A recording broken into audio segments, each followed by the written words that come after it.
procediamo quindi con la cerimonia di premiazione dei 100 metri di farfalla assoluti femmine. Consegna le medaglie il presidente della Natatorium Treviso Vincenzo De Sio.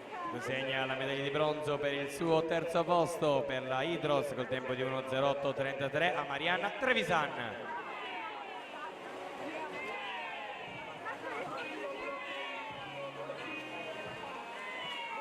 Secondo posto medaglia d'argento per i colori gabbiano col tempo di 1:07:71 Sofia Sguizzato.